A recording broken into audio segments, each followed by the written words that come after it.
Hello, everyone. Thank you all very much for joining us, and welcome to Firing Range, not Firing Line. So many people on Twitter, Twitch chat, constantly referring to us as Firing Line, although I can see how you would make that mistake. But no, Firing Range, a podcast to talk about all things Destiny, weapons, abilities, loadouts, the sandbox at large, and Mercules' vast collection of tank tops. It's actually just the same tank top, worn over and over again. Do you wash it every day, every other day? Never washed it. For good luck, right? He's like, oh, that's right. No, just it's afraid of Wednesday. water. Like a true PvP player. Just like the smell. Because you're that sweaty, right? Mm-hmm. I knew it. This is actually, no, I will say this is actually not my gaming tank top. I wear like full sleeves when I game. So my gaming tank top. And then you have a fancy going out tank top, right? Yes, that's correct. When you take the lady out to dinner. It's actually an inverse tank top. It's just the sleeves and nothing else that I wear when I go out. Oh, so. I like that. You show off the bod. Show off the bod a little bit. I like that. God, this might be the quickest we've ever gotten to a question asked by somebody in our community. But somebody on Twitter, El Delicioso, who I've seen in my Twitch chat a number of times. Important question. Who would win in a fight? We have Mercules' tank top, Cammy's beard, Fallout's mustache, Cool Guy's hat, or Drew's hair. I think we all know the answer to that question. Everybody on one. All right. Oh, so I'll say 3, 2, then 1 on 1. Say what it is. Okay. Yeah. 3, 2. Cammy's beard. Telesco. I was gonna say though, like, let's think about this for a second. We're talking quarantine hair. Yeah. Drewski hit some like crazy levels. He was going Super Saiyan 3. He was for a while. Yeah, that's meta, dude. Look at that thing. But then again, Merc's tank top. Yeah, it's true. Yeah. I think the beard's undefeated though, dude. Yeah, it's hard to touch. We're getting there. I'm gonna definitely take like a couple inches off and even it up. But yeah, the beard was my first instinct. Mm-hmm.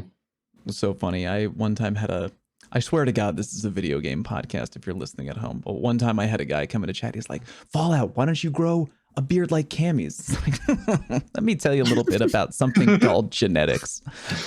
Fallout, why don't you change your eye color? It doesn't exactly work that way, homie. Cammy's parents were Vikings, apparently. No, a Viking and of the Nordic and ZZ Top. And they grew up in the Amish community. Anyway, all right, enough dicking around. This is a video game podcast. Damn it. Come on, Drew, take it seriously. I'm sorry. You should be. Okay, we took like 2 weeks off, I want to say. Normally, we record every other week. But we decided to take a week off because we're lazy. And also because Freelance Trials came to town, which is a thing that the community, for, I would say, a big chunk. Would you say the majority of the community or just a big chunk of people have been clamoring for it? I don't really know the number. I think a lot of people. A lot of people? A lot of people. Like you look on Reddit and they're constantly like, Freelance Trials. I mean, logically it makes sense, right? Go I on. think that a lot of those players never thought that would be possible, that they would do that. Probably. I never thought the flawless pool would be possible either, and here we are. Yeah, I think that I think it just we wouldn't know how many people wanted it because it kind of felt out of reach with how they were doing trials, you know. Same thing with Iron Banner solo. One of my friends was like, "Wait, you can be matched with a team as a solo?" He doesn't play Destiny. I should give that context. Okay, right. It's like, wait, you can be matched with a team as a solo? Why does that, like, that doesn't make sense? And I was like, like, yeah, you know what I mean? Like, as someone that doesn't play Destiny to like say that, I was like, yeah, sure. You know, my own mentality being challenged. I'm like, I guess that like makes sense. I'm like, for me, I play Destiny and that's what I thought. Well, I'm not gonna lie, Cam. For a while, I gotta be consistent with my word here. Like I've said, like I don't think solo queue trials, well, I mean, should exist because I feel like the point of them putting in the option for solo queue, whether for I don't know whether you think it's good or bad, feels like it was to boost the population and accessibility ultimately, right? So like dividing that kind of just puts us back in the same place of like, oh look, population's kind of low, right? And I think that's what some people felt this weekend. Yeah. Yeah. Yeah, there's a lot to talk about under the Trials umbrella. God knows we've talked about it before, but we've never had really the freelance discussion before, and we've never had this many pools to talk about before. Like I actually was trying to sit down and like think about how many different pools are in the Trials matchmaking circulation right now. It'd be 4 on Monday, 4 on each platform. Sunday. Yeah. So 8. Yeah. So there's 8 different matchmaking pools for one activity. Is that like for wildly unhealthy? Is that for the weekend? Like yeah. For the weekend, yeah. Yeah, it's terrible. There's no way that that's sustainable. Like what you end up with is on Monday, you end up with, I guess, multiple playlists that all feel like how Trials used to feel prior to them like buffing Trials. Because they're not playing each other. Yeah, it's like every playlist just feels like how Trials felt the season before this, which that feeling is what drove a large portion away from ever trying to play Trials. And they're like artificially making it feel like that again. Like my experience this week was the best time it felt to play was like really early Friday when it first came out, when there were just a ton of players playing. And like it didn't matter that stuff was split or stuff wasn't split. Like there were just enough players to where there was like a critical mass and it was fun to play. Yeah, the one thing I wanted to talk to you guys about was how long could they, like, would they bring Freelance back, and do you think it would be good, or like do you think it would hurt the numbers over time? Because you know what the real goddamn shame about it is? I have been talking to my community about, I think it's an interesting idea. I'm totally down to play test it and give my thoughts and whatever, and like for people out there who are looking forward to it, I think it's great that they finally get to try something out that they really were asking for a long time. I think it's cool of Bungie to do that. But I am worried about the numbers taking a beating, a huge beating. Like I talked to a bunch of people who were like, yeah, the pools are so bad. They were fighting the same teams like over and over and over, like 4 times in a row. Yep. Same teams. Yep. Because that's how divided. That was my experience. Yes. Yeah, that's how divided the numbers are. But the real goddamn shame of it is that when I hopped in on Friday to play Freelance, I loved it. I thought it was great. Now I'm torn. I had a fun time. It was enjoyable to me because I've done solo trials before, just for the kind of the challenge. You know, I feel like that's something a lot of people here can get behind. It's fun to have a challenge. You challenge yourself to play hard. You challenge yourself to, you know, go a little harder in the paint than you would normally do. Practice under a different situation, right? So the solo playing was kind of rough, as to be expected, because you're going up against people with, you know, really stacked teams, very good teamwork, obviously to be expected from a theoretically endgame PvP activity. But you go in Freelance and that huge advantage is immediately ripped away, which is like the only real thing as a solo player, other than individual skill, of course. But like, you know, the advantage of having a team, a really organized team, which most teams in Trials are deep in the card, just gone. And it was just kind of skill against skill. And that's just what it was. There was also, of course, the RNG factor. I don't know if you guys are with me on this, that a lot of how far you can succeed in the Freelance playlist is dependent to a degree on RNG, because like you could get cracked teammates, you could get smooth teammates, like baby's bottom smooth, or same thing for the other team. They could be smooth, they could be insane. Like I got matched against a team, and just by chance, like I was just like, are they in a clan together? Like, because their teamwork was so good, you know what I mean? But oh, that actually happened where multiple people in a clan would search at the same time because the population was so low, so they could boost one teammate in there. Yeah. Yep, that happened. People doing like the 1, 2, 3 Q, which is kind of lame. They tried to throw the match on my team, but I still 1v3'd anyway, so they didn't get to do it. It's such a Cammy story. Oh, I have so many good stories from Freelance. Like it was so much fun for the wrong reasons.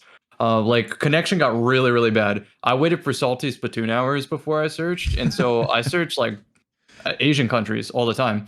And I popped off on a 1v3 one time, and this guy just like starts spamming the chat with all this Korean. And finally he switched to English. He was like, "Oh, that was sick. You're Legolas," like, because I was using a bow. I mean, I don't think long term Freelance is going to be bad for Freelance, right? Like, I think it will end up kind of the way Survival is right now, where like if you have a stacked ass team, you play normal Survival, and if you are anything else, you play by yourself in Freelance.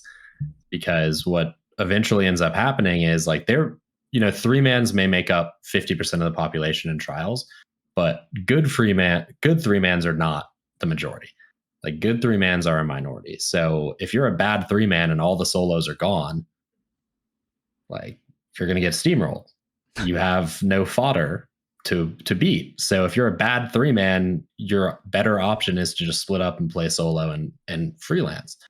And that's part of the reason why I don't think separate pools is like a good idea. Like really they need to weight fire teams, and they need to, it needs to be like that. Like it needs to prioritize, and terrible 3-mans can maybe play against solos because that's not so bad. But yeah, it's I think it's going to be fine for Freelance. If you're a solo player and Freelance stuck around, I think you'd be totally thrilled. I enjoyed it a ton as a solo player, but the other playlist, I'm sure, did not have nearly as much fun. Cool guy, what you got? So it depends on how Bungie wants to handle it. Like looking at it, Freelance is a good thing for the game. It is. But it depends on how they want to do it. Because overall population is throwing everyone together. It's 2 stacks, 3 stacks, solo players. That's the most going into a match with a pool. But if they keep the Freelance, they're essentially saying, we're dividing it. The solo players weren't playing with teams before anyway, if that makes sense, because they were 3-man teams, or they weren't forming teams. So the 3-man teams are still going to play 3-man teams, just like Trials of Osiris for the past 6 years. But the solo players can now do their own thing. They need to see if these solo players, are they genuine PvP players wanting to do this trial experience every weekend? Because they did change the reward structure. It's round-based, game-based, and they're getting their rewards. But if it's one of those things where it's going to simply fall off, if they go in there, they get their messenger, or they get their armor piece that they want to transmog, and then they're done. Like that's where it can kind of be an issue. But to me, at least, if you do have a solo playlist, I think that can be good if the population supports it. Because when my friends aren't on, or if it's late at night, I can go in there with like-minded people. There's no advantages because everyone is literally solo. Mm-hmm. You can turn on your team chat if you want. I noticed that doesn't work. But I think it could be okay for the game. It just depends on. They would have to do this multiple times. They'd have to do multiple Freelance weekends to see what that playlist is doing. And if it just keeps falling off, they probably just need to combine it. What do you guys think? Just do it once a month. Make it like a special event. Boom. Last weekend every month, or I don't know, whatever Iron Banner schedule is, work around that. But like last weekend of every month, there's a Freelance playlist. And you can already see the Reddit post, right?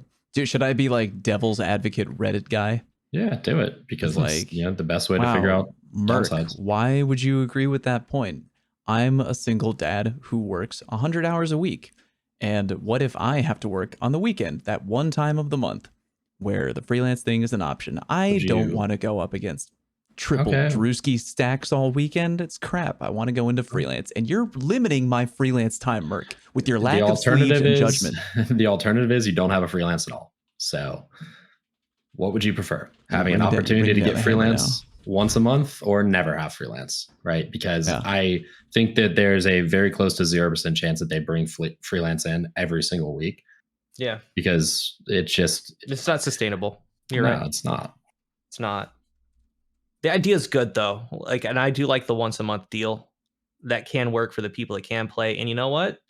If you're not around, that's with anything in life, by the way. 3-child dad that works 100 hours a week. That's just life anyway. Sometimes it'd be like that. So yes, that's true. Drew, what did you think about the old Freelance experiment there? Were you feeling it? You vibing it? Not so much. I liked it more than I thought. Recently, so this is the second week in a row where I've only played solo. So that included even in Team Q last weekend. I've been doing it just as a challenge for myself, but also just to put things in perspective, test it out, see what my stats are afterwards, and kind of, gather some perspective. This weekend was a lot of fun because boy was it nice to not go against teams, especially with players that felt like they did not match the quality of the team that I was facing. And that was a consistent theme. Last weekend, I felt like I was playing some of my best games. I personally like to believe it's rare that I compliment myself, but I felt like I was making demonic level plays and still losing. Like it was awful. And that's because in the flawless pool, it was like, great, I'm in the flawless pool. I should get better teammates to match the teams that have also been flawless, right? You're just facing stacks. No, it did not go like that. My team did not ever feel like, a lot of the time, no offense to anyone I play with, we're all doing our best, but like it didn't feel like my team was at a relative skill level to the team I was facing. And like that was annoying. So as a result, Freelance this weekend actually felt pretty fun as a result. But we all make the same point here. Is that sustainable? Trials is a game mode that we all know relies on having a lively population to succeed, and them introducing the option to play solo and duo is part of keeping that population up. So I don't think that Freelance is sustainable, but then it brings back into question, well, does it make sense for solo players to be this fodder essentially for the teams? And like I said, on the outsider perspective, when my friend said, wow, you can match solo or teams in solo queue, and like it makes sense. Like it's like, dude, why is that possible, right? It's such a what is it? Is this a catch-22? Like a paradox, if you will? Like, how do you solve this problem? And the only thing that I can really think of is the same way they've introduced the flawless pool. The flawless pool has showed us that Bungie has the tools to create a matchmaking parameter that will disengage over time. Because I know we're thinking about the flawless pool in separate buckets, and I don't know how long it takes for it to say, all right, like we're not searching flawless anymore. But they said that the flawless pool will search for other players that are flawless, and then at a given point, if it's unable to find a match, it will expand to players that are not flawless. They said that it works like that. Correct me if I'm wrong, of course, but I'm 99% sure that's how they said. So now I think this is one of the few times that they've showed us that this is possible. So rather than making 2 matchmaking queues and like playlists or hoppers, why not just do that for solo queue? Maybe make it a little looser. Make it so that solos and duos will prioritize solos and duos, and if it's unable to find a healthy match within a X amount of time, expand to the teams. I think that is totally reasonable. I think that it allows the playlist to still be lively, because at least everyone's still in at least perceivably the same matchmaking, playlist, which I think is important overall. But then it's not going to ever sacrifice your match quality. It will prioritize certain things, and it will never sacrifice your match quality in an ideal world. So that's what I think should happen. There's a part of me, not to keep ranting here, but there's a part of me that also thinks that I would almost, in this weird way, and this isn't going to sound good, I would almost rather SBMM at this point, because it's like, what are we doing? We're dividing the population like 4, 8, whatever ridiculous ways. Mm-hmm. And I would almost rather just be like, you know what, at this point, just put on SBMM, so at least I can hopefully get some good teammates and face some decent people and have some good games. But then that begs the question of, you can't turn on SBMM because Trials is flawed in the way that you need to get 7 wins with 1 loss. If you ever get 2 teams or reliably face multiple teams at your skill level, it's a 50-50. That's probably not going to happen. Like, that's not going to happen at a top level. Top level players playing top level players. I'm not going to go 6-1 against other people on my skill level. We're going to keep trading games. Like, usually that's how it happens when like things are competitive. So I'm like, okay, I guess that would work for a ranked competitive playlist. That's kind of what I wanted to throw in, Drew. Right? Like, I mean, as far as skill based, if we had either a numerical, whatever it is, that could be helpful. But you're right. I mean, you do MLG best to 11, Sunday finals, not, hey, you get one game. Yeah, exactly. Right? It's Toronto versus New York. You get one game. You go back to 0 when you're done. Yeah, right. Like, so, yeah, you know what I mean? work. Like, like you're done after the one glass. It's like it's a shutout. It's a blowout or nothing. And those are considered blowouts in competitive sports, right? Like those are considered. I'm right there with you, Drew.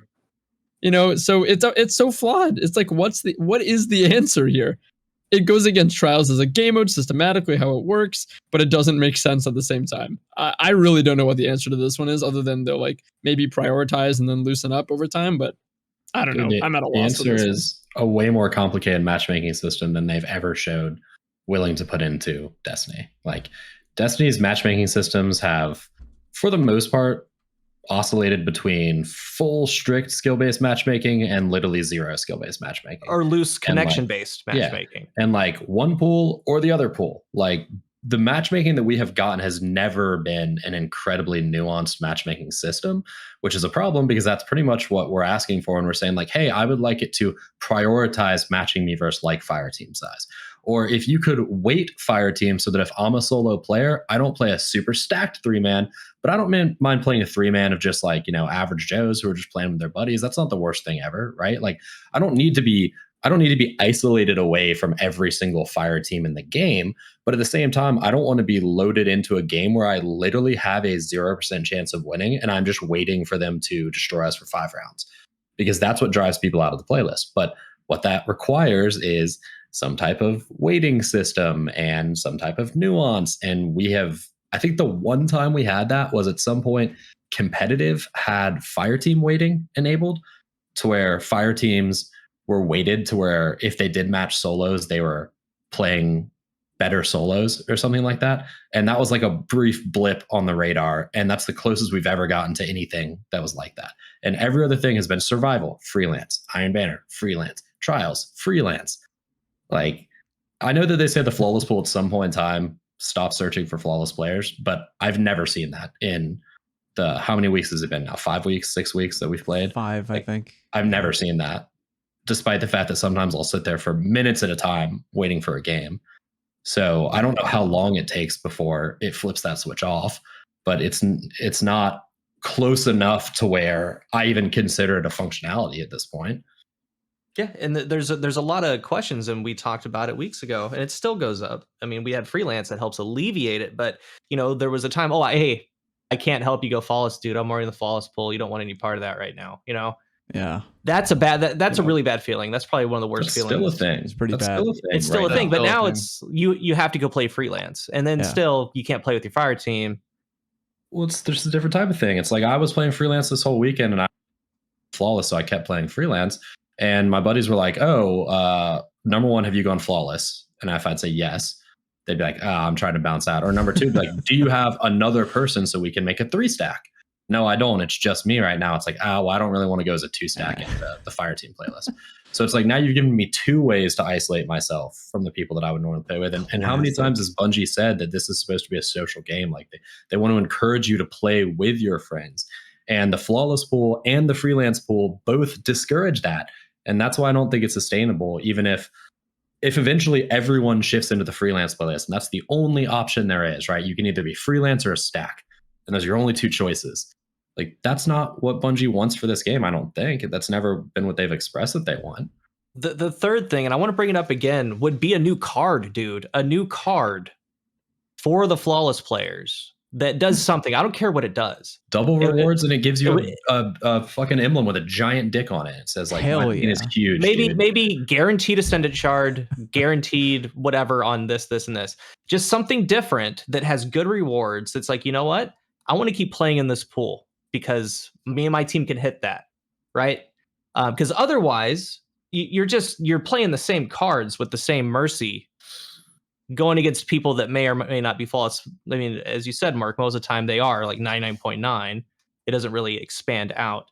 But I think that is a genuine, not fix, but option. I do. That would really isolate them to only play them. That this card has to match this card. You know what I'm saying?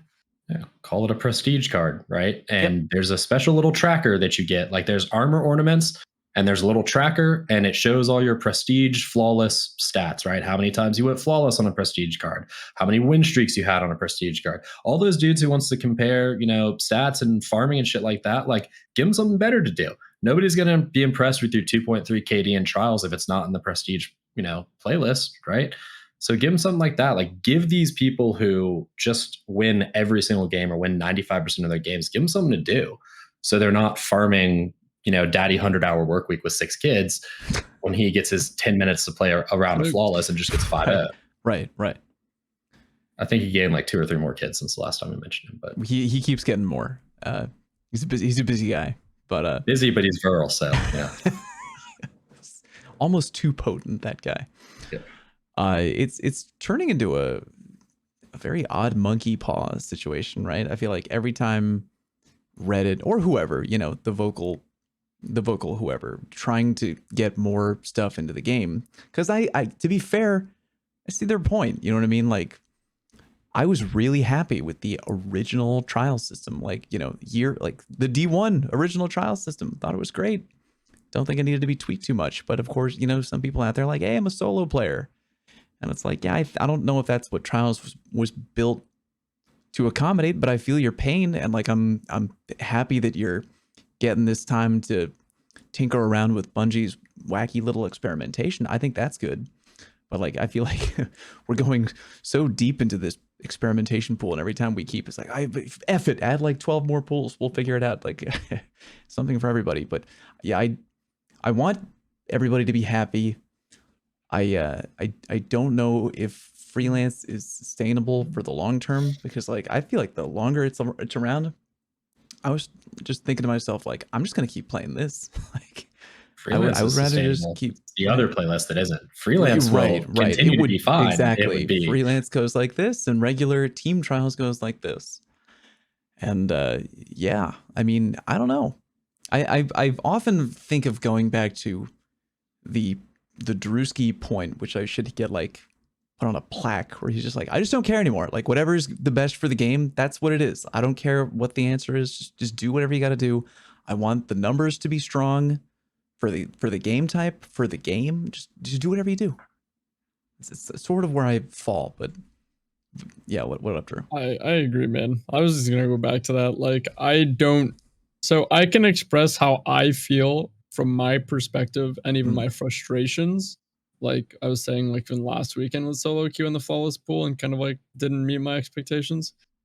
But at the end of the day, if this is retaining, like we don't have the analytics, I don't have the analytics. No. I mean, I'm sure we can see these population numbers, but it's not detailed, and I don't care. Like I don't know how to analyze it. Like I'm sure some people at Bungie do. Like point is I don't know. But if Bungie has an indication, and I'd love to see if they can communicate that with us, like they were, with the initial changes, which was really cool. If they see a positive trend, more engagement week over week, more people going flawless, and as a result, more engagement, I do not care anymore. If I like sit there next weekend and like eat shit, and like it's just I get so frustrated. At the end of the day, if Bungie goes and says more people are playing PvP now and they're coming back more, and whatever, I'm just like, all right, well, fuck me. Like you're part of my friends. Like, you're gonna see Drew doing the what's that guy's name? Hide the Pain Herald. Drew doing the Hide the Pain Herald smile. You know what I'm talking about? That meme guy who's like laugh crying. Yeah. Drew. I was gonna ask though, like, does this still do win-based matchmaking? Is that still a thing? I never like fully understood that. I feel like it isn't, because when I would stat track some of the people I was with, they were like on game 1 or 2 for my 5, 6, or 7 usually, if they were on my team. It seems like it tries. I noticed a difference as the cards progress, at least on console. Maybe there's enough of a popular. I don't think it's like very strict, right? Like that's an example of where it's like, oh, is there anyone else on 5 wins? No, let's try 4 wins. No, let's try 3 wins. No, let's try 2 wins. And then just like pick someone and you go. Like I've never felt that. Sometimes the 7th win is easy, but as a whole, over 3 or 4 cards, like my first 1 to 2 games are pretty laughably easy in Freelance. And then games 5, 6, and 7 are noticeably harder. Oh, big point. I almost matched almost nobody that went flawless more than once in that pool. So I knew as soon as I saw more than a single digit that it was going to be a tough game because they were never on my team. I see this in chat. Apparently there was a bug with card matchmaking this weekend. What would that bug be? Is that the bug that they were referring to in the past where I can't remember what exactly. Oh, they removed the bug this weekend. That's what I thought. They had removed a bug, right? Oh. Yeah, it was a flawless mini pool. If you went flawless the previous week, then your first 2 games were always against other players who went flawless. And so it was like a flawless mini pool, and they removed the mini pool, the kiddie pool bug. Yeah. So apparently Freelance still had the mini flawless pool. And to me, that if that's true, I don't know, it could be placebo. Definitely feels like that because my first couple games were definitely harder, I think, overall than my later games. If that's true. I don't know. Could be biased, but and this is why anecdotal evidence means like little to nothing in the face of actual data, right? Because all of us had probably somewhat weird experiences or similar experiences or not similar experiences because we're 5 people out of 500,000 that played. But Bungie knows exactly how hard everyone's first games were. Oh, they know. Oh, they know. They handpicked them, actually. They're like, oh, Drew's playing? Let's find him a good first 2 games. Yeah. Let's make his stream entertaining. He won't complain. He's Canadian. I got to a dark place twice on stream on this map. There was like one time like I started and I was like a solid hour that I couldn't get past 2 wins. I was like, oh my. It could get and a I little just rough. like it was just so bad. Oh, the issue is streaming that. I'm not gonna lie. Like people will queue against you and just watch your invis. Oh, that does happen. They do. For sure. Not every time. Have fun. Cool, dude. Sorry, I know that this doesn't make for good audio podcasting. A cool guy waving someone in the chat says, "Yeah, hey, cool guy wave. I don't know which one you are." That's fun to me. Red hat. So, red hat. Cool. Come on, Red X. Yeah. Unless we have some other major feeling to share on Freelance, I would like to quickly discuss what tactics. Let's do a little sandbox talk about like the actual playing. Yeah, there you go. About like playing in the Freelance playlist. Like, did you guys bring any kind of like? Did you play any differently than you normally did? Did you rock a meta that you think would have performed better in an environment without communication? Something. Oh like yeah, that? absolutely. I think all of us had the same I knew idea. that if they couldn't communicate, they could not tell their teammates where I was if I was in biz. And that's the biggest thing. Yeah. A team at 3, they're going to tell them exactly where I killed them, exactly where I'm lurking, because they can ghost and see it. If it's randos, there's nothing they can do but type it out if they type it out. And so I'd wait on this like ceiling spot out of sight and just sit there in biz for 10 seconds. And they'd walk like, oh, look, a free res. That's the second kill. Rinse, repeat, all the way to flawless. I use Shinobu's. Shinobu skips. Yeah, That's really good for that map. That's a bro. Yeah, with those whammy. doors. I was gonna say that's a Open double them, whammy because please. Cauldron is like free with Shinobu. Like Yep. you just spike them right down at the floor and they just just go right around the corner. Well, Mark, I what mean, about you? Oh, I'm sorry. What about cool? The main thing about Freelance is you always get that one teammate, dude, and like I'm not mad at them first of all because it's expected. It's gonna happen, dude. It's more than likely a Titan. They will just beeline and die every web. Yeah. So what I try to do, dude, I will skip. I'll put it right behind him, dude. That thing's like popping over him because at least I'm gonna try to get some damage on wherever he's getting ready to go die to. Sure. And that's another thing with Freelance. You know, you get these really aggressive players. Sometimes they know what they're doing. Sometimes they're really good. A lot of times they're playing 6v6 and a 3v1, and they go down. So a lot of times I just follow that person because that's the only thing I can do since I'm not talking to them, and just hope for the best. You know.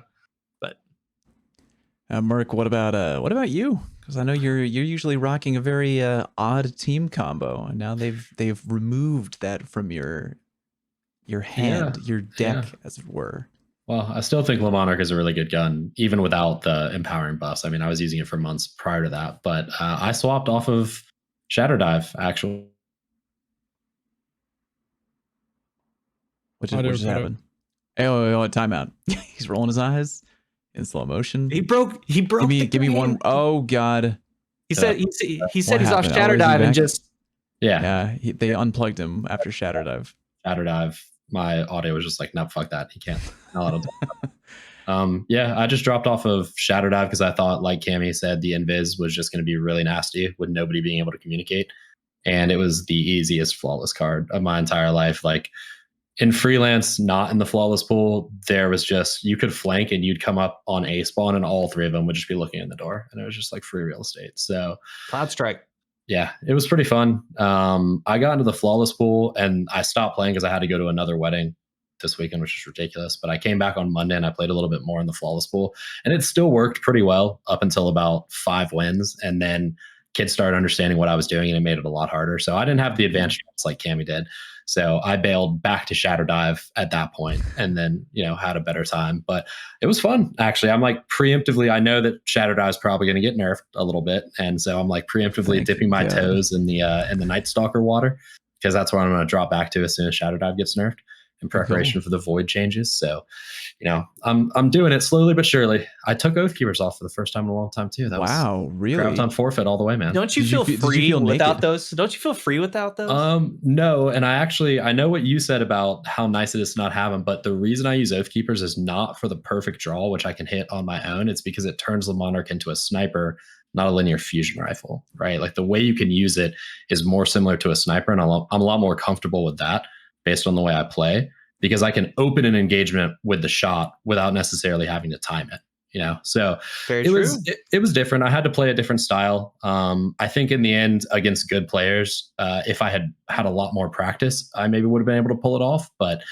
I didn't really have a ton of time and I was just trying to play a few more games. So Shadow Dive it is. It's easy as pie. I'm gonna end that sentence where you said maybe not against really good players. I can promise you the really good players hate that you're using the Monarch, dude. Oh, guaranteed. Dude, the Monarch is my most hated weapon to fight against of all I get time. more hate mail from using the Monarch than I ever got from using Bastion, which is crazy because people really hated Bastion. I hate it so much that I would send you hate mail.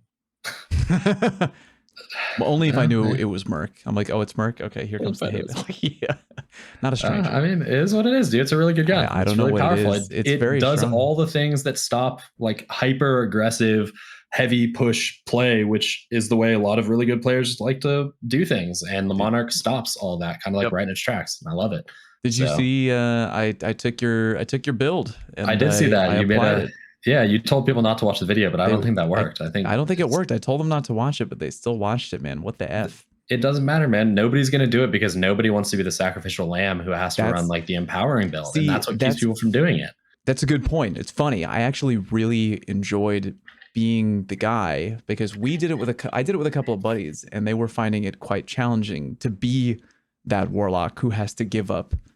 You know what I mean? Like, okay, I'll run the boots, I'll run the Lumina, I'll do the whatever. But like, I kind of turned it into a challenge and I had a lot of fun with it. I was zooming around the map. I paired it with the Truth Teller, which was really annoying. And I got some hate mail. It's a whole different style of play. A guy on Twitter freaked out. I have the guy who I play with usually, his name's Gerald Breath. He is not like, he doesn't like PvP at all. He's never been a PvP player. Like he's in our clan and he's mostly the PvE guy. Like we raid with him and everything, but he's always played support in his other MMOs and stuff that he's done. Yeah. And so the idea of like the Lumina boots, the assembler thing, he's like, well, I'm like a 0.5 KD or whatever. Like I'm not going to be slaying out in trials, but maybe I can help someone else do better. And we ran this build for a while before we really spec'd into it. And he said, this is the most fun I've ever had playing PvP because it gives me something to do, objective modes, but it gives me something to do that's not trying to kill other people. And it gives him a purpose. And his purpose is like, follow me around and make sure I always am either empowered or I have an overshield, like one of those two things. And I don't ever pay attention to where he is. Like he's really, really good at it. I'm literally I do whatever I want. And he's always like right there on my hip, but just a little bit behind cover so that he doesn't die because then that leaves me vulnerable. And it's like a whole type of meta game that he enjoys playing.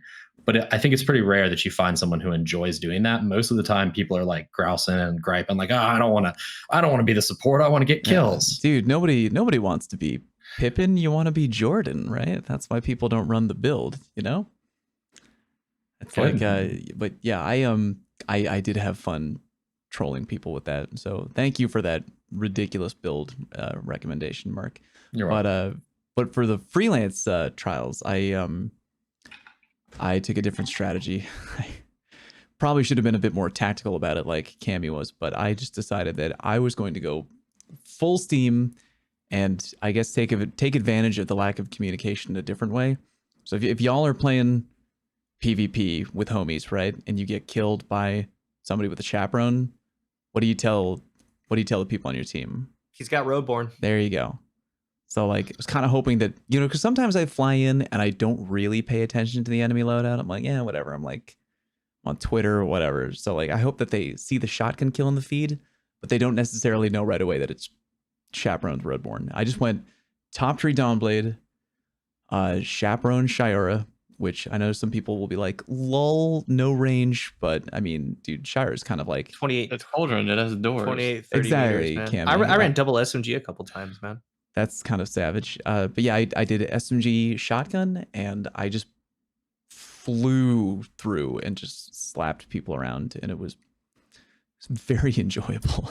So on the flip side, I went flawless without stepping a foot in mid. Really? Not even during power round. I just let him take really? power. Mm-hmm.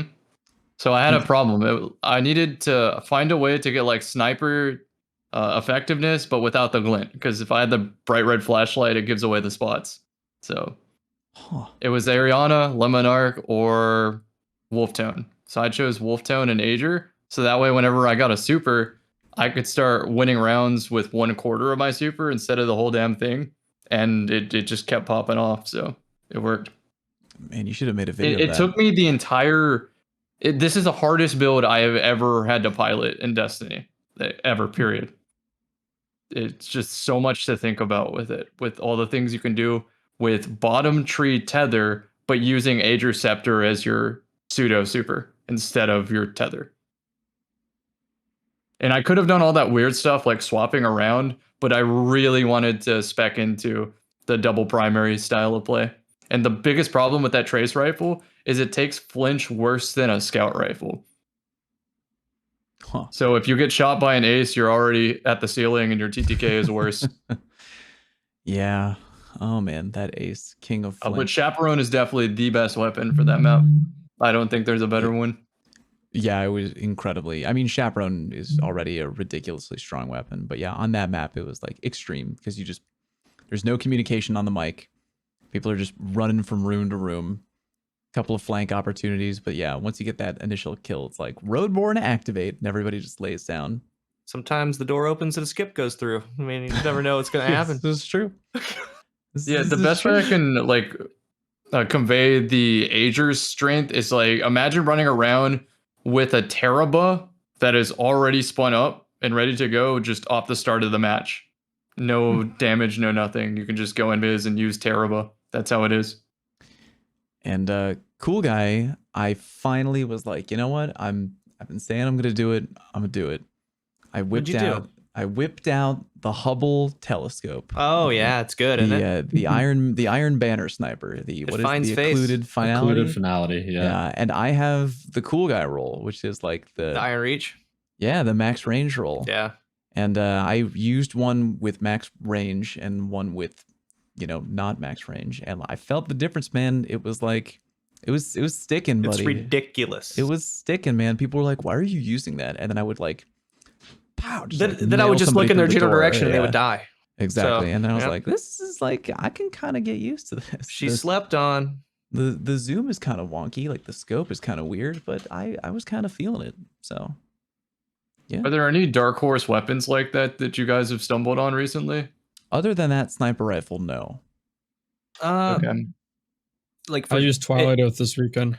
In general, really? Yeah, like that's kind of what I'm asking. Like something that surprised you that you just used on a whim, and like seriously, it maybe is part of your kit now. That's a certified Drew classic. That's like when I think of like the Drew sniper, I'm like, oh yeah, come on, you know what it is. But like sandbox changes, it's not the same. So he could have tried it out and been like, yeah, this thing still slaps. It's not the same as, I'm sorry, go ahead.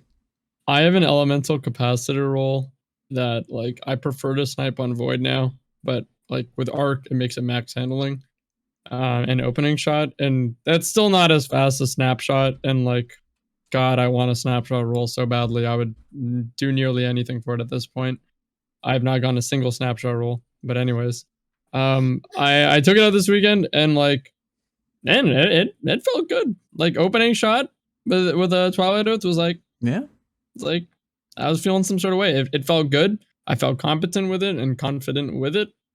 And that surprised me a little bit. I think that if I were to ever somehow, some way get an opening shot snapshot roll, I might legitimately use it again. On what gun? Twilight Oath. Twilight. Because it's funny you say that, because I have, it was only like a span. It was only one iron banner. I got a snapshot opening shot Bite of the Fox that is a non-sunset version, which sucks, man, because there's the Eye of Soul too. I have a snapshot Vorpal that's non-sunset, and like you can't get any of those anymore. It's something I've always disliked. Yeah. And to me, pound for pound, Eye's up there. And as far as a high impact in that top spot, it's Bite of the Fox, man. Or in the kinetic. That's a fun sniper. Yeah. I just checked my Sunset Twilight Drew. It does have opening shot, but triple tap. Yeah, it felt better than I thought. I mean, it's triple tap. It's definitely harder to hit shots with, per se, but like I feel like part of that's like a mental thing. I don't know. When I stopped like thinking like, oh, I got to be more precise type of thing and just snipe the way I snipe, I was like, okay, shots are connecting. Like this is good.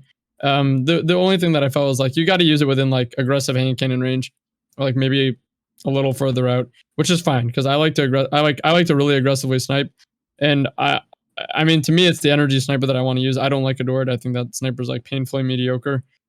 And people only use it because it's simply the only option. So I've been holding out on using, I don't use Lost Word a lot anymore, or like even any kinetic weapon, because I'm like, I just want Twilight Oath, please. It's like the only weapon that like fits my aggressive sniping needs. And it felt surprisingly good. I was happy with it. People were other things I used. Go ahead. Oh, you go. Other things I used this weekend was like I tried a bunch of different loadouts just for fun. It was like trying to get some like cool gameplay for some future videos. And it just always comes back to Gemini's is really strong, Invis is really strong, and I saw the most success with like my usual Shira's Eye of Soul Invis build, or even just like a hand cannon shoddy, like Thorn shoddy, Hawkmoon shoddy, Gemini build. Both of them were just amazing for like just taking people out of the fight, catching people off guard, making flanks, breaking stalemates. They were it always comes back to those for me. I think I'm pretty much hard committed at this point. I've kind of like the Revenant has come and gone for me.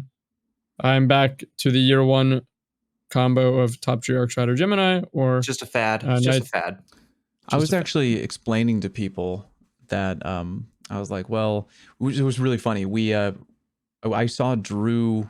I was just looking at the friends list playing trials or whatever, and I was like, oh, I bet I can predict Drew's loadout right now. I was going down I was wrong for like pretty much all of them, because I did guess that you would be playing top tree Arc with Gemini. You weren't. But people will be like, why would you predict that? That's so stupid. Like, Arc, because people pair.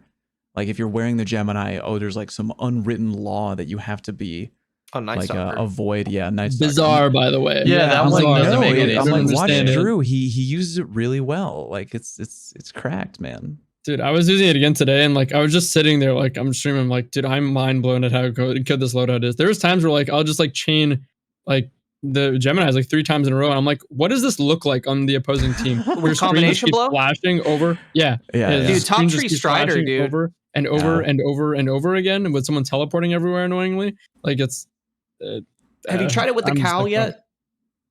I have not. It's please try like it. I feel like I did too. I felt like, but just try it.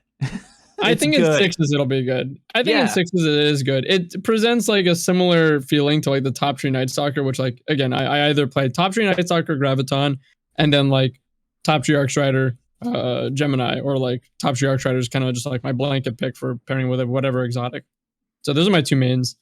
And I like Assassin's Cowl with it. The only thing that becomes redundant is like the health gain is like it's like not so much there anymore because you already got the health gain. I guess it gives you the chunk, but like whatever. I like the invis because it like invis and radar jamming are two very different things that achieve something similar in a completely different way. One of them is allowing your opponent to have all the information, but like you're obviously like kind of like playing with their expectations because you're not gonna meet their expectations of what the information is showing them. The other one's outright saying you don't have this information anymore, and then you have to play around it. And I like what Invis does with Arcstrider. It's sick, but the only problem is I feel like it's better in 6s where you can get kills more, easily, and like it's more chaotic, so you can pick up on kills. It gets better in that, and as a result, I don't like it so much because in 3s, having to get a kill, it becomes win more or like harder against good players. Whereas Gemini, like I get the Gemini dodge is more beneficial. It's just exactly just like neutral state, hard advantage type thing, one way information kind of loop, and then. But yeah, I like both. For the record, I like both, and I think that in 6s, the invis is cool. I was trying to use I wanted to make a video at some point on because of my camo addiction, using the helmet that you just mentioned. What am I saying? The assassin's cowl with throwing knives to get invisibility, and then 2-tap a swashbuckler. That's a wacky idea. I'm working on on Golden Gun, I should mention, so I can get camo. Yeah. That's pretty smooth there, Drew. Invisible radar jamming. The only weapon cam, and I covered it, and we could talk about it because I even jumped in with Merc one night and we were playing it. A contingency plan, the Dead Orbit Scout, man. The rapid fires and like symmetry, like I think that they're doing really good. And it's funny because I made a video, and I don't know about you guys, but whenever I make a video on something. My YouTube recommended is the same thing. So Cammy's video came up on contingency plan, and I was like, "Look, dude, if you're playing top Dawn just in the air, like 90% of the game, just 5-tapping everybody with that scout. It was cool." Yep, just slowly backpedal out of hand cannon distance, and they still took the fight. Like, what did they expect? I've been digging it. It's a really good gun. I don't know about you guys, but I've been getting like kind of addicted to SMGs. Like I'm really there. I'm also like falling into the auto weapons, which is super hypocritical and not like myself. Someone's like, "Cammy, are you okay?" It's like, yeah, these auto weapons are kind of fun. Yeah, I again, the downside, because we've all rode the hand cannon train quite hard for a long time now, and like. And that Merc shaking his head. He's too cool, man. He doesn't conform. A goddamn weapon hipster, man. Hipster ass mofo. But yeah, one of the many benefits of hand cannons is that you can do your classic peak shooting, which admittedly much harder to do with something like an SMG. But like, dude, the SMG, it's so forgiving, and like the floor is so high, and like the Shira, man, it's like it ought to be like illegal. Like my 5.5 Shira roll with like dynamic sway kill clip, like it just claps people with like no effort at all. It's like a frozen rope. Like there's almost no recoil on it, and it has max range. It's crazy. I use Shiras. I use Eye of Soul Shiras. That's like my main, like most competitive loadout. You put me in a scenario with like 4v4 with like good team, like top team versus top team, I'm taking that. Yeah. But like I use like a similar role, but mine is tunnel vision kill clip. Dear God, when tunnel vision activates, it doesn't feel like I'm playing the same game anymore. Like tunnel vision and kill clip together is like, and I beam someone and it's just like all yellow numbers, and I'm like wow, like this cracks up, man. I always like ruins my Fast and Furious. They hit the nitrous and just like back in the chair. Never hit the little red. Yeah, dude, it's like I feel like it takes a long time for me to reset. Like and use other weapons, because like holy shit, that feeling of like when I get kill clip, I just know I win. Yeah, like I win. Yeah, you get to experience mouse and keyboard for a few seconds every time tunnel vision activates. Mine's heating up kill clip. I love it. 100 range heating up kill clip. Oh, you got the heating up roll. That's good. That's good too. That's my jam. It's all pretty good. So, talk math for a second, if you guys don't mind, just to have it in front of me. The reason Shiras feels so good is because it has its optimal TTK is like 0.8, right? Which is pretty good. 0.8 is pretty fast. It's like accuracy adjusted TTK, which is a little thing that I did, which shows you like how easy the gun can be. A 0.9 second TTK, which is still good. 5 crits, 5 bodies. So you only have to have a 50% crit ratio to get a 0.9 second TTK. And on a max range Shirera, that's out to like 30 meters that you can do that, which is stupid easy. And then if you get kill clip, you can get a 0.6 second TTK with 5 crits and 2 bodies. Again, out to like further than 30 meters because it effectively pushes the range out. Like nobody's noticing it right now because Chaperone and Pally and Ace of Spades are like still all up at the top. But Shirera's Wrath is extraordinarily good. And all it's going to take is one of these other, which I hope they don't nerf any other primaries right now, because I actually think that the primaries are in a good spot. But they will. Yeah, I agree. But if they do, Shirera's is going to become a nightmare. Yeah, probably. So I'm using bad Shayura right now. It's called the Sorrow's Verse, and it has no reason. I have no reason to find as much success as I do with this gun. But to me, it feels like the damage drop off is sooner than Shayura, but the distance at which I can land all headshots is significantly farther, and that's all that matters. That's how it's coded. It's Killing Wind, Ellie Cap, 100 recoil on stasis, and you zoom, especially after getting a kill when Killing Wind kicks in. You break some ankles with that thing, and you can chase down kills, which is nice. And that's usually my problem with SMGs and autos, is people just say, I'm a hand cannon user, and back up, but you have the speed to catch them before they get to cover. You know what I'm loving right now? And like Mark, you just said, like, you like where the primary balance is. I feel like we're in a place with primaries, like, where, like, if you had a team of 3, it almost feels like advantageous to not just, or it does, in my opinion, feel advantageous to not just take 4 140 hand cannons. It's like there is a place where a 120 on your team putting in higher damage is more beneficial, even though at the sacrificing some individual lethality, it's gonna like team shot better with your 140s. And having an SMG there puts a lot of pressure on other hand cannon users to like make sure they're playing really hard cover, or like the kill clip, just like shredding through a team. And that supplements the 120 user, because even just a 2 shots will make them 2 tap. And then the 120 user makes up for the lack of DPS from the SMG user. And I just think that the primary meta right now, and like that diversity and how like viable things are together on a team is really, really cool. Except for Vex. Yeah, I was gonna say the one outlier in the primary meta first. You guys really think Vex is that strong? Vex is no. Hey, I think Vex you is mained the gun for a while. You have to agree that it's strong on some level, right, Drew? I do agree that it's strong. Okay, like I said, I think it should be. There's multiple things you can tone down about it, but the neutral, I don't know, like the neutral and like kill perk performance of it. When I use it in 4v4 again, like with Cam and like everyone, like against like top players, I just like. I'm like, I can't beat Shayura's or multi-mod. Yeah. And I ended up putting that on. And now I just like don't use Vex as much because I think multi-mod and Shayura are just stronger. I think they're going to hit the aim assist on it. Oh, definitely. I don't think Vex is better than those guns. But if you stack those guns next to each other and like they're all around the same tier, how easy it is to be effective with Vex, it's like by far the easiest, right? Yeah. Like if you have to be a top 20% player to do well with Shayura's, you have to be alive to do well with Vex. Like I actually saw a guy miss a headshot in the linear fusion mode, and I was so surprised that he missed. I was like, holy shit, I don't know if I've ever seen that before. I don't know if I've ever seen anyone miss a Vex linear fusion headshot. Do we have the trial usage? Yeah, I mean, well, if you look at really high, yeah, if you look at Destiny Tracker, so Destiny Tracker does trials and comp combined, and then it does a 5-day rolling average, right? So I find it to be a little bit more useful for like trends. Vex Mythoclast is in second place behind the Chaperone. The Chaperone's at 5% usage, and Vex Mythoclast is at 3.8. So, I mean, really, when you look at it, like Vex is probably the only primary that needs to be touched right now. Chaperone probably needs to be touched, and Lawrence, and probably main ingredient too, honestly, only because I think the second you take Chaperone away, like Chaperone's effective in the 10 to 16 meter range, depending on if Roadborne's active. The second you take that away, like main ingredient would tap the trigger is a huge outlier among fusions.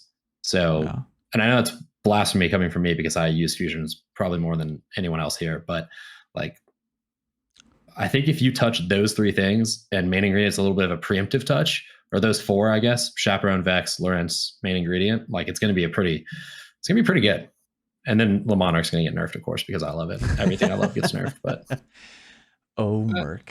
I think that there's elements of like, I think there's elements of X that need to be nerfed. But like I said, I think that like going against another player that's good with an SMG, like it's just, I don't know. It's like I get dominated in close range. Like the SMG is more forgiving.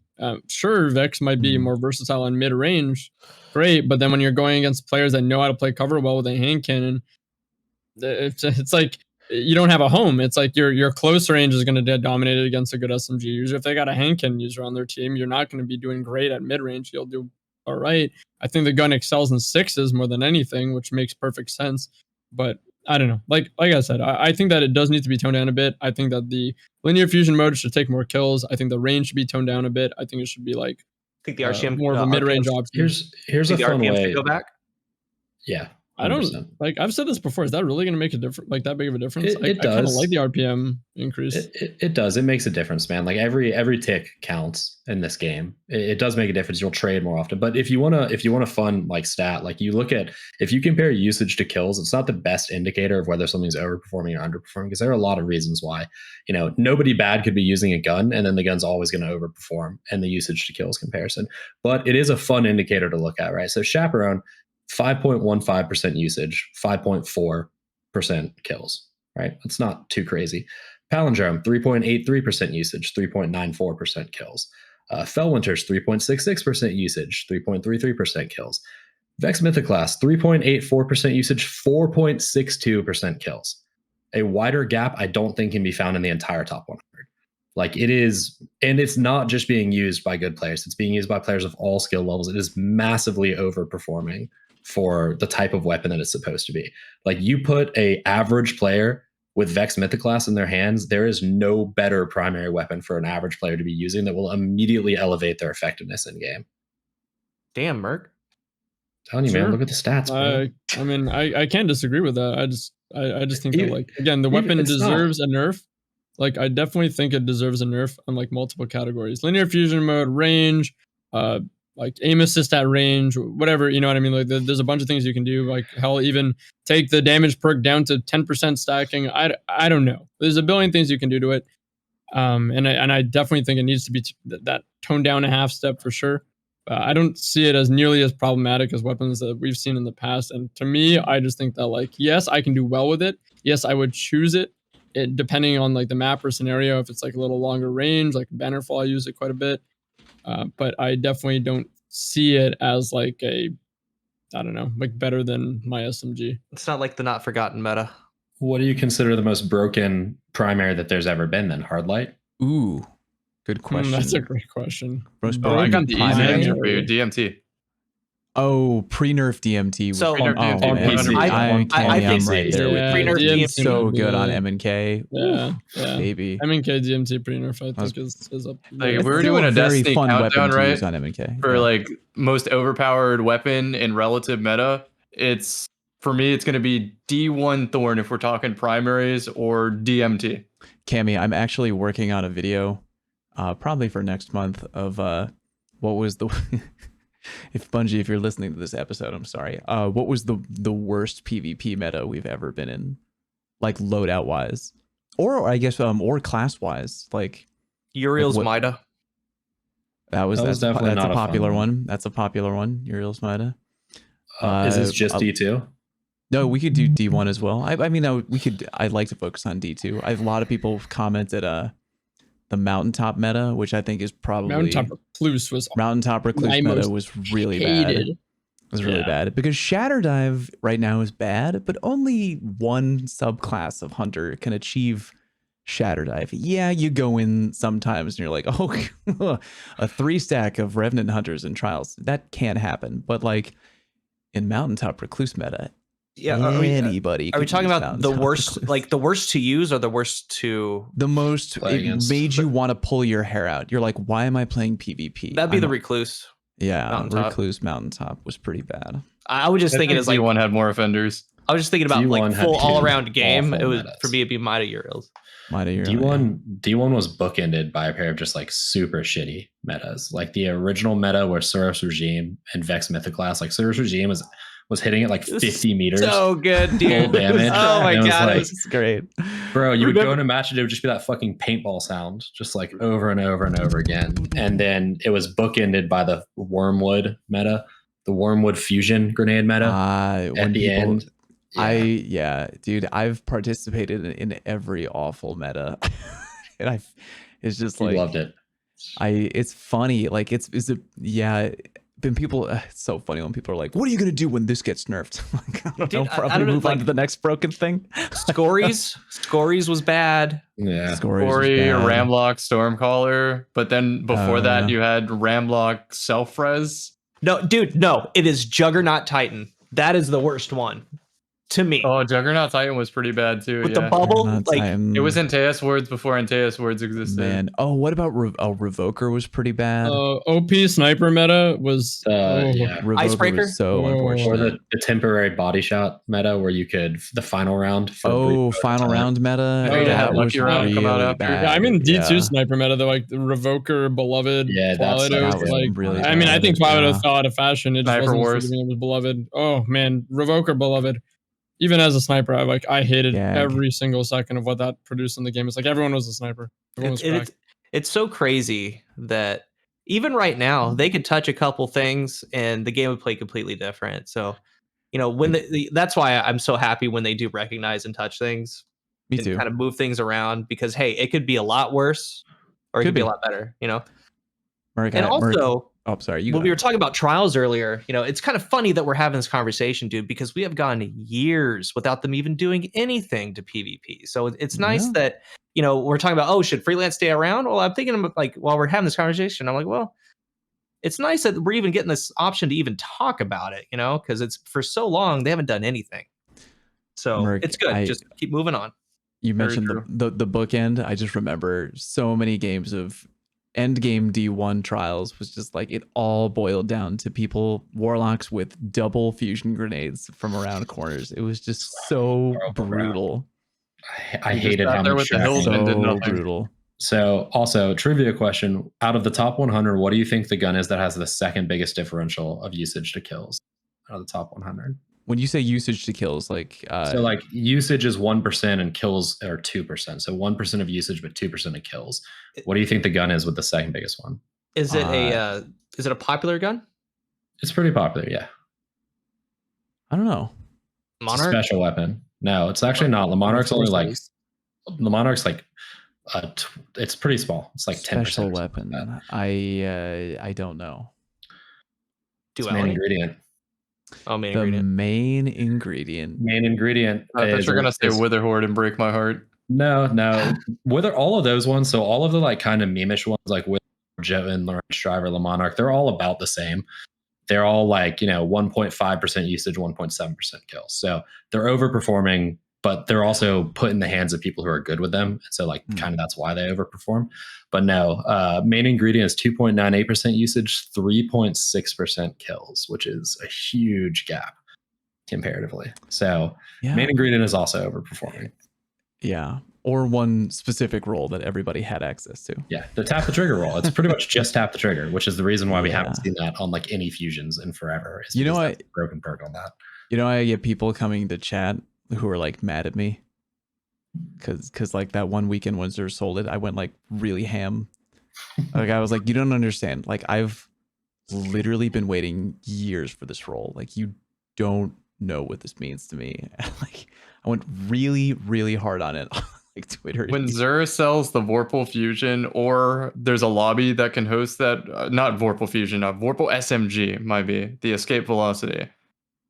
I am probably hosting that for 3 or 4 days, making the YouTube videos, the Twitch streams, saying grab this because I don't want to hear you complain about it. That was my lot. Camry, remember when cheating was really bad, the peak of cheating on Steam, and we were doing our Stadia play for a while, which was still some of the most fun I've ever had.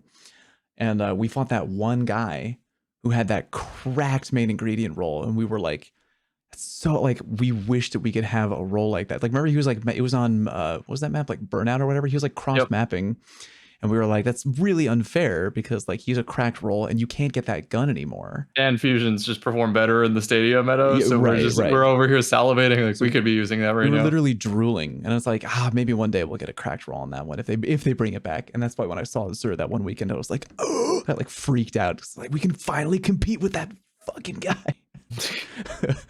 But I digress.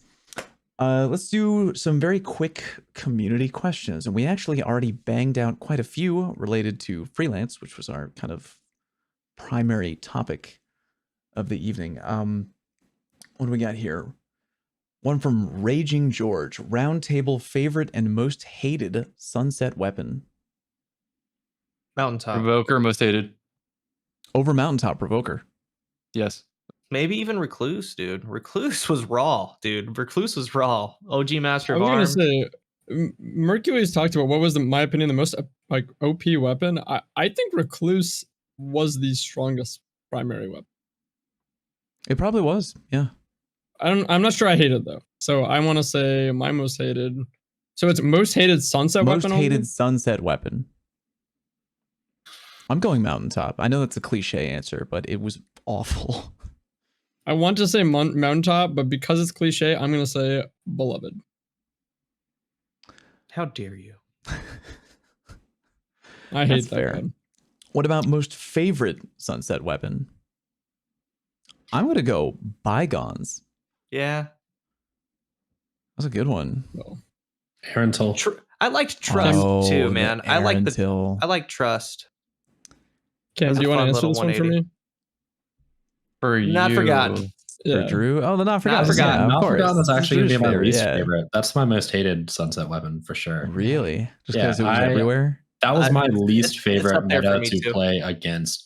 Like I felt like a lot of Recluse players were like pretty brain dead, even if the gun itself was really good. But Not Forgotten, when it was at its peak, was the most unbeatable primary that was like just on the edge, and it was so frustrating to play against. That was at a point people might not remember how much slower the TTK was like around that period of time, and you got Not Forgotten at like 0.67 seconds, which is fast for now. And back then, there was just like nothing that could compete with it at all. Yeah. It was the most frustrating thing. I hated it.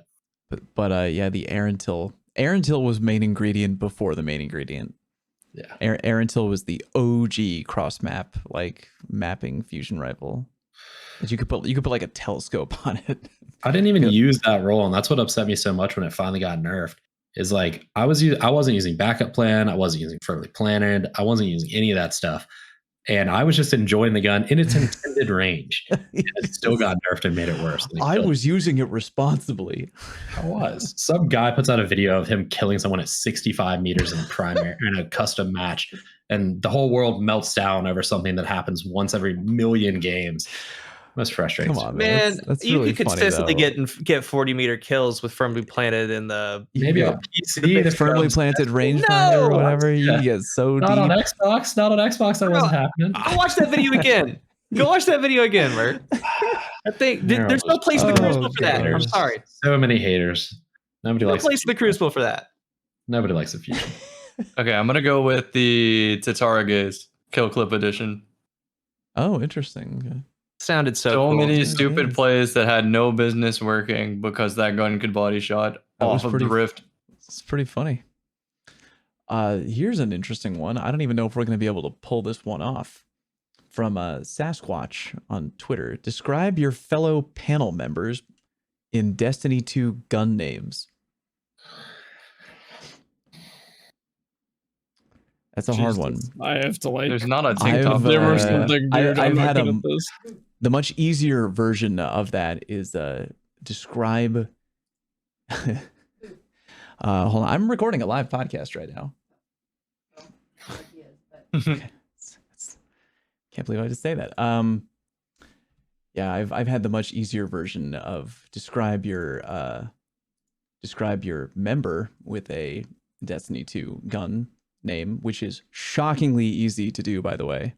Very easy. If you take about 2 minutes to look over gun names, it becomes quite easy. The Wardcliffe coil. My favorite that someone told me for describe your member with a D2 gun was the Queenbreaker.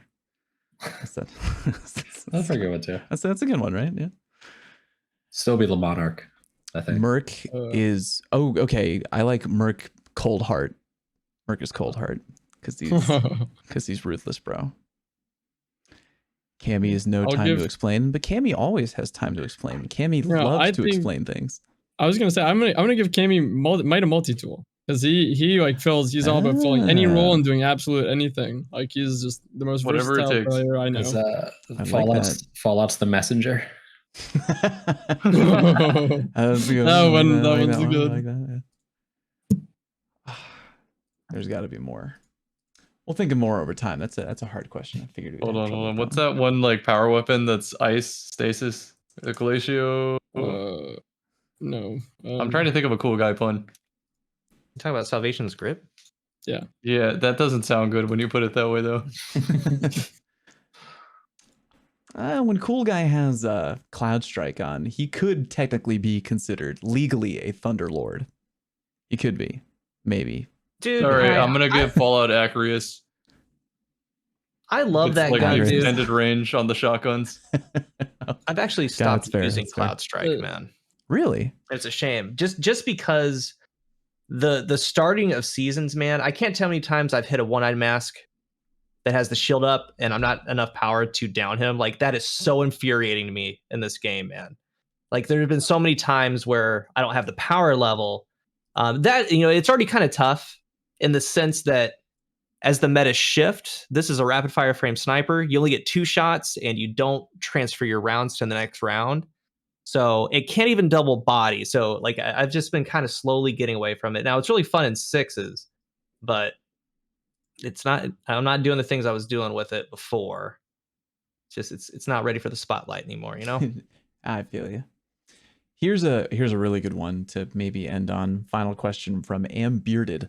What is your never let you down PvP loadout? What does that mean? Like what's your tried and true, like always guaranteed? What's your old was SpongeBob with old reliable? What's your old reliable, Drew? Only because like I didn't think it'd ever be this, but only because like I used it way back when, and like I've decided to try it now, and I'm like, wow, this shit's still mind blowing. It's got to be top Treyarch with Geminis. It's got to be it. Top Treyarch with Gemini, yeah, that's pretty good. It's got to be it. Lord help the Crucible if we ever get to put counterbalance mods on our armor again. That's all I'm saying. Some would say though, for me, it's Chaperone Spec Blades. I guess that's another one. But that's the classic Drew. Like, no, if y'all are saying that, you never saw V-Wing, Drew.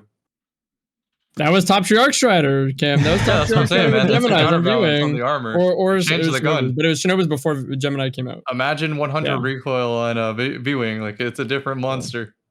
Oh, it's a different gun. That's insane. That's mine. Man, this is really hard for me to pick. I think my favorite never let me down primary weapon is probably the Crimson. It is Really? I really enjoy that hand cannon. It's very fun. I love the utility. It's super reliable. I feel like it's just so dummy simple. Like if I'm just having a rough time, like F it, just put on old reliable Crimson. It doesn't miss, dude, and it gets you your health back. It's really fun. And then my old reliable special weapon is 100% the Chaperone. Like it's kind of a problem. Like I feel like Merc agrees this is probably a problem. Like it fires watermelons, dude. It doesn't fire bullets, it fires watermelons. Like it just finds the head. And yeah. It's I'll probably pair it with Top Tree Dawnblade. I know that like a lot of people are like, oh, you like shotgun? That's not the right move. It's like you have to snipe with Top Tree Dawnblade. No, you don't. I fly around quicker with my Chaperone than you do. I don't have to snipe. Mine's Ace. Ace of Spades is always my fallback weapon. And it has been. Even back when we had that 77 field of view, 30 frame console Xbox Live, I was still using Ace back then, man. Yeah. I'm going to go with Dead Man's Tale. No. So many arrows of PvP where I hip fired, and last word got changed to where DMT is now superior, so I just used DMT to fill that niche. For now, mine's going to be Le Monarch Messenger and Oath Keepers. I mean, it's been treating me right. This is the most. I've always loved the bows, but I just never really felt they had the potency needed to compete for the most part. But now that I've discovered bow swapping, I disagree.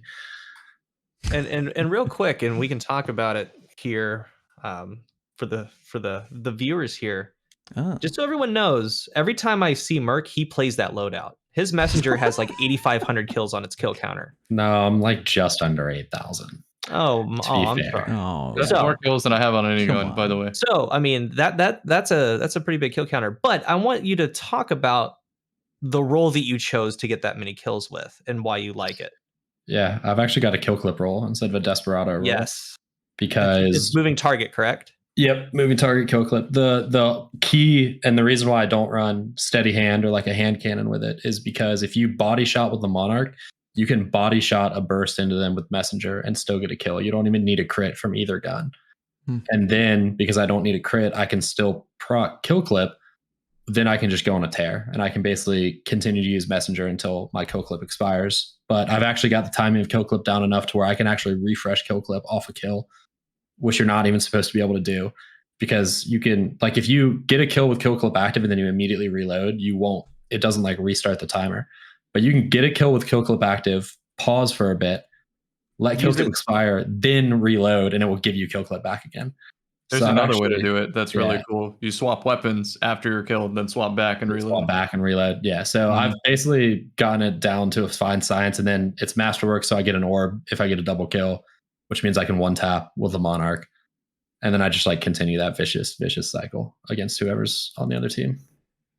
Yeah. I just thought, I mean, that's why I just wanted you to talk about it, because I practice what I preach, man. I don't get caught up. People get caught up in perks like Desperado, and Desperado's really good. That's great, yeah. But Kill Clip's really good too. Yeah. So, yeah, I enjoy my Kill Clip Messenger borderline more than my Desperado one, and people always freak out when I put it on because they know I have the Outlaw Desperado role. They know I have it. They're like, "Why are you using Kill Clip?" Has anyone bagged a heating up messenger yet? Because I got one. Maybe. I don't like the role. It's heating up head seeker. It's kind of counterintuitive. I deleted the last one I got that was heating up. I even gave it a try. Got a ghost, a we ran, etc. I just didn't like it compared to Killing Wind. I actually have heating up kill clip on my messenger. Get out. No, I do. Leave. I just wanted to. I was using it. I think it feels pretty. I love heating up. It's good. And you know, for the longest time, that first perk column with a ton of weapons didn't have a lot of play. I mean, but now we have Killing Wind, we have heating up, because before it was, I mean, it was quick draw, right? Mm-hmm. So them changing things around, adding new things. I think that first perk slot's been really good for a while now. True.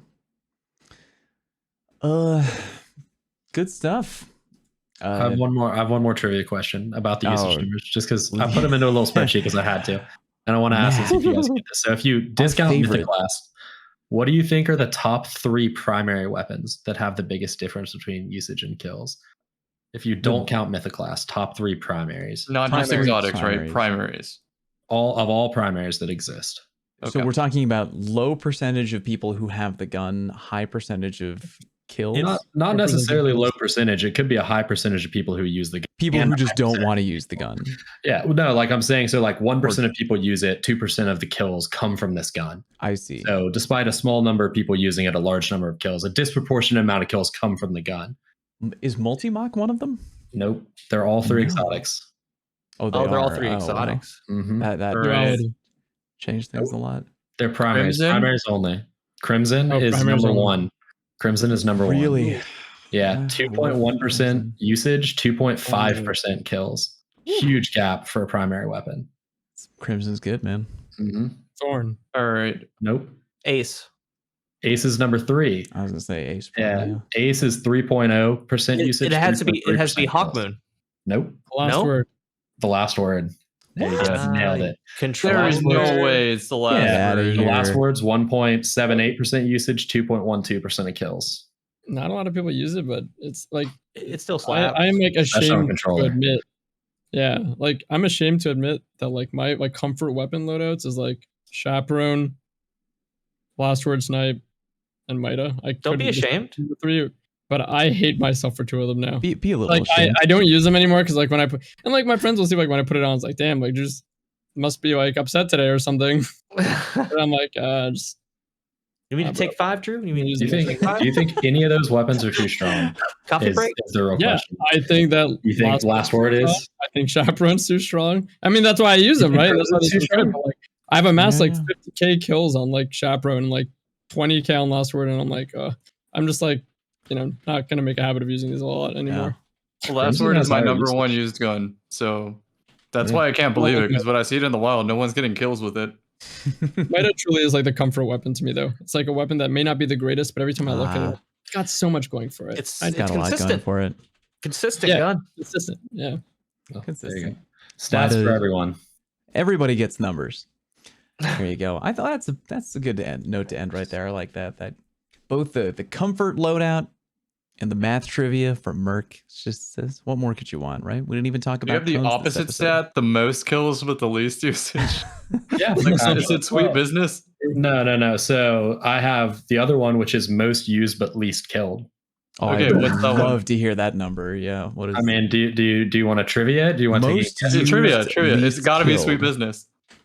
No, for most used, no. Top 3. No. So higher usage, lower kills. Higher usage, lower kills. And we're counting legendaries now, correct? Yes. Mida.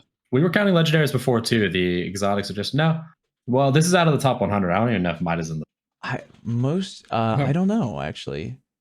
Mida is in the top 100, but it has a very small 0.36% usage, 0.41% kills. So it's pretty even, right? It's not like a huge. Is Messenger in there? Messenger is in there, but Messenger's not a huge difference between the two. It's like a 0.1% difference. 0.1.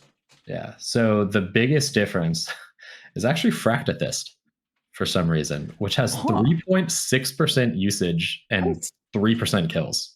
It's a shotgun. You just point and click. Yeah, it's because they're cleaning up more often. I think a lot of people, lot of people are equipping it who aren't very good, and they're just like not actually good with the gun. But it could be the other thing too. They're swapping off of it to finish the kill up with something else. Or they could be shotgun meleeing, right?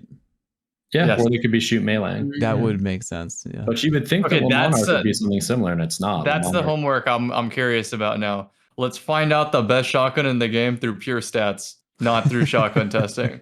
Like, where are people landing their kills? Which is the gun that does it? Yeah, what's actually killing? There's actually a lot of shotguns, and Fellwinter's Lie is number 3. Reese Walker's number 4. Wow. Yeah. Witherhoard is number 7. Sorry, what? Is Chaperone number 1? No, Chaperone was the other direction where it has a shit ton of kills, even compared to its usage. Yeah, fair enough. Chaperone gets kills. Fair enough. Well, anyway, that's a rock solid note to end on right there. Boys, thank you for... I enjoyed that. It was good. I did like that. It was a good episode. Why don't we take a minute, as we often do, to go around the old table, tell people where they can find us at home, starting with Cammy.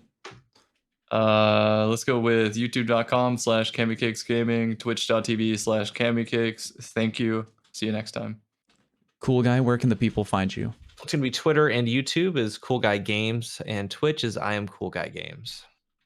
Drew, what about you? Twitch.tv/Drewskis and YouTube Drewskis channel. Merc, where can the people find you? I'm in the Destiny Massive Breakdowns podcast, which comes out Friday mornings, and you can find me on Twitter, Hercules904. You cut out a little bit there at the end. Mercules904 on Twitter. I know, I got you, buddy. It's my name. I'm alley-ooping you there, right there. Everyone who wants to follow me is already following me at this point. That is true.